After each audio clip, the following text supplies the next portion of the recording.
Hi everyone, my name's Kit Montague. I'm a paramedic in the safest town in America, and today I wanted to hop on and talk to you about the vehicle attacks, the vehicle ramming attacks that are happening throughout the world right now. In our active threat classes in the early years, like up to 2017-18, we were covering these in our classes.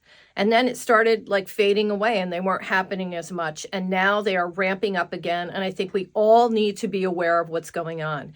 Now I'm going to do a full video going through everything, so you can choose to watch that longer video. But I'm also going to be breaking this up into shorts. Each short will be 60 seconds long, probably releasing them every 3 days or so, because the YouTube algorithm, if you release too many videos in a row, will not serve them up for you to be seen.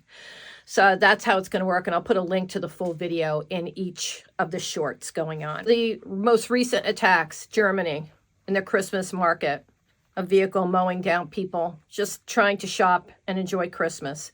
And now on New Year's Eve into New Year's Day morning, a vehicle attack on Bourbon Street in New Orleans killed 15 people and wounded multiple others, in the numbers of 30 plus.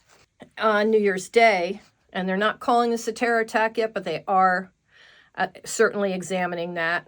A Tesla pulled up in front of a Trump hotel in Las Vegas, and inside that Tesla they have found were multiple gas canisters and firework mortars. And if you get a chance to look at the videos, that they have multiple gas canisters, some of them really big, and firework mortars, which detonated. Now, they have not called this a terror attack yet, but they're certainly looking into it. Both of those vehicles, the one in New Orleans and the one in Las Vegas, both of these vehicles were rented through the Turo app and proceeded to go and wreak havoc in various areas. So are these linked terror attacks? I don't know. We're going to have to wait and see what happens in Las Vegas. We already know that the New Orleans was a definite terror attack who had ideologies of a certain group. I mean, it's scary out there. I'm not going to lie. It's scary right now, what's going on. And I think we need to all be aware that these attacks might start happening more and more. In New Orleans, he mowed down all those people, and then he jumped out and started firing, shot 2 law enforcement officers before he was taken out, and multiple IEDs were placed around New Orleans, that area. I believe it's the French Quarter, but thankfully did not detonate. So they're looking for more people. I believe there's 4 more people that they're looking for, 3 men, 1 woman. We got to be aware. We got to be alert. Vehicle or ramming attacks, mass violence, obviously, where the attacker uses some type of vehicle which might have bombs in it, which might have guns in it that they're going to jump out and start shooting afterwards. What they do is they select target-rich environments, which would be any big public gathering where there's going to be a lot of people, because their goal is to take out as many people as possible. You have to be aware of this if you're, just celebrating New Year's Eve. God.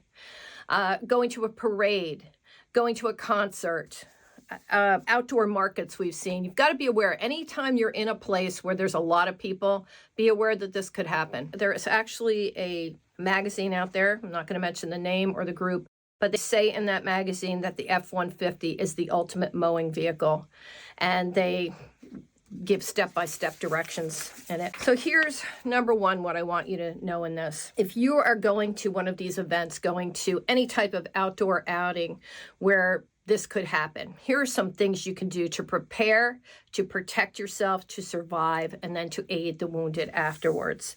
So there's pre-event planning you can do. So step 1, let's go and identify. What are the peak times with the greatest number of people will be gathered? Perhaps you don't want to go at those times. Where are the security and law enforcement checkpoints? You want to scout out and you want to find where are they going to be, or where are they once you get there? What sections of the roadway could the attacker build up speed? And then look for locations where there's barriers, but heavy barriers in place that could not only prevent the vehicle from going, but could also offer you concealment or cover should they get out of that vehicle and start shooting at you. You want to look for any area that gives you no escape routes or virtually no escape routes. And that means choke points where maybe they're herding people down the road with this vehicle, and then there's a choke point where there's going to be a stampede, people crushed together. You want to prepare and find all those spots and make sure you're not there. Number 2, before attending whatever event you're going to, you're going to consider this. I want you to review the event, the maps, the routes that it's going to be. You can use Google Earth for that. Take a good look at the area. If you can visit the location before, which I know is impossible for some of these areas, but if you can, get the lay of the land prior to the event. Bring only what you need so that if you have to run or escape, you're not dragging a lot of stuff with you. Always carry a pocket-sized first aid kit or a kit. There's plenty of them you can put right on your belt and carry with you. Have that with you so you can help yourself or others if you are wounded. Anything we learned in the bleed control classes, the trauma classes, the bleed control specialist class that I teach is not just for shootings. It's for any type of trauma that you can help yourself and others out with. Now, important also to discuss with your family or group how you will communicate with the attack. Remember, cell towers might be overwhelmed with everybody calling, but maybe you can still text. And very important is have a predetermined spot where you can all meet up afterwards. We call this reunification. Where are you all going to go? You may have to scatter. You may have to run away from this vehicle or the shooter or whatever's going on. So have a predetermined spot. Okay, we're going to meet up here. And that's where you'll know. During the event, here's some ideas for some safety during the event. Remember, if you're standing along the curb line for a parade, you're most vulnerable. If you're in the middle of the center, the densest part of the crowd, you're very vulnerable. Where are you going to run? How are you going to get past the other folks? So if you can stay on the fringe that allows, or an area that allows you to move should something happen, that's smart. If you're going to a parade or someplace where you're going to be sitting or standing, or maybe you're just out in New Orleans enjoying the night out on New Year's Eve, select a place where you can sit or stand that's not for convenience, but it's for your safety. It's not for a great view, it's for your safety. So you're already pre-planning this out. They also say, and this is all like experts that we put together through the years that have gotten information from, find a position near a street corner. Now, what I've noticed is they used to say they wouldn't turn. And they probably won't turn during the attack, I won't imagine, building up speed. But we saw on Bourbon Street, they came off on Canal Street and they made a turn, they gunned it and they went. He came down Canal, just gunned it and went down. So you have to be aware of that. You want to be aware of your surroundings at all times. But if you are on a corner, you know, it does give you more room to move around, right? You're not in the middle of the block. You're actually by two ways. You could run this way or that way or straight or back. So just thinking about that, standing near a street corner, not the middle of the block, it could allow retreat. And, you know, these attackers want to build up maximum speed for the most destruction and the most deaths and injuries. Do not position your group or your family or yourself against any walls or immovable objects because you will get pinned. It's important to remember that. Look for anything. What's immovable here? I don't want to be standing against it. You want to have ways to egress. Also, when you're pre-scoping these areas, look for places you can take refuge in. So if you're on that street there in Louisiana or New York or wherever you may be, scout out the places you're going to be standing by. Could you run into the coffee shop? Could you run into the store? And then most importantly, is there an exit out of that? That you know where when you're, okay, if something happens, we're going into here and we're going to run and we're going to get out the back because you want to get away from that area. So pre-scope things out. You don't want to be running into a place cold and then not know where the exits are for that. Very importantly, have situational awareness. Situational awareness means that you are aware of what's going on around you. I know that's not easy. And then people are celebrating and drinking as well. Your situational awareness certainly goes away from use of alcohol. But if you're there, situational awareness is key, means not being on your cell phones. I remember years ago, and I believe it was Barcelona, this white van was just mowing people down the road. This was years ago. And I remember this kid saying he didn't even know what happened. He had his earphones in and he was just listening to music and this thing just narrowly missed him. So have situational awareness, be alert to what's going on around you. It sucks. It truly does suck that this is the world we're living in today. But kids, this is the world we're living in today. And we can't pretend it's not. During an attack, your pre-planning, your reunification, and your ability to aid yourself or others wounded are key in this.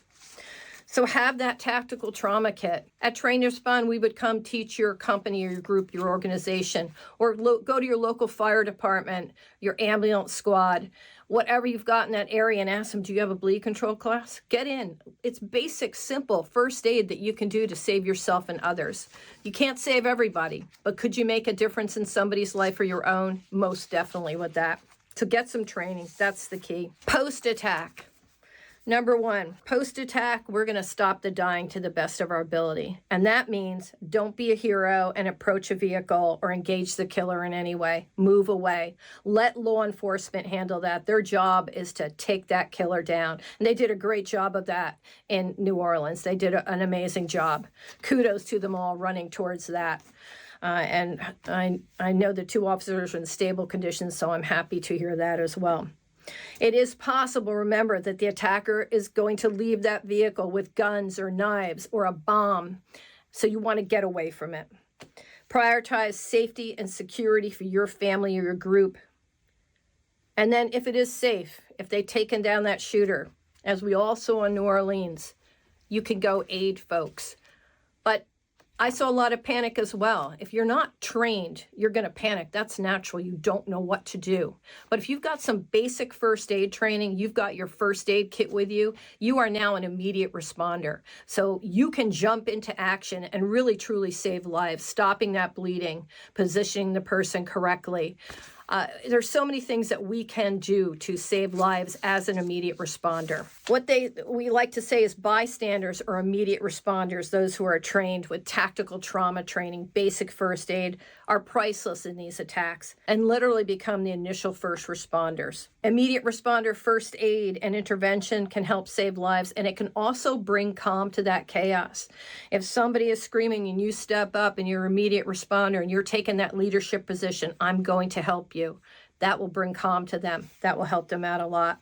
And again, get that training, perform that rapid trauma assessment, determine that bleeding, stop that bleeding. And so just to recap this, yes, have fun at the events. We don't want to stop our lives for these terror attacks, active threat, shooters, whatever it may be. Have fun, but with these simple steps, can you prepare yourself better? Can you plan better? Can you ensure safety for your family, your crowd, yourself? And can you aid those that may be wounded in the aftermath? Maybe it's a family member or a friend who is wounded. You can step up and save lives with that. Again, recap, find a safe place to stand. They say street corners where you have multiple avenues to run are best, but you got to be aware that those vehicles turn that street pretty fast. And I was seeing on the news where people actually had to leap out of the way on Canal Street because this guy came right at him with that. So be aware. They were luckily able to get out of the way and reduce their injuries. Finding that safer place to stay and staying aware can reduce your risk. Now, can we say all these plans are going to 100% work? No, because these are dynamic, ever-changing situations, and you can't. But having this little preparation, this planning for safety can make a big difference in that. Here's some questions I want you to ask yourself when you're at this event or going to this event. Whatever it might be a parade, might be an outdoor celebration, might be a concert. Here's what I want you to ask yourself. Number one, am I positioned near a doorway or a place I can take refuge? Is there another exit once inside that building or store? Number two, assess risks. Ask yourself, what here might hurt my family? What might hurt me or those around me? Number three, ask what resources, people, places, things can help me should an attack happen? Number four, do I have my first aid kit with me, and am I prepared to aid myself and others wounded? Get that training. Am I trained? That's in your hands for that. Be safe, have a plan, be ready to act. And a lot of this information, this vehicle attack information, was from Steve M. Cremando. He is a leading expert in vehicle attacks and mass violence. He's a fabulous person to follow with this and get some more information. You can make a difference in these events, preparing, planning for safety, aiding those wounded. All right, be safe out there, enjoy your lives. But again, this is a different time. This is a time like I've never seen. And I've been on this planet for a while now. We have to be alert. We have to have situation awareness. So be safe, get training, and I'll see you in the next video.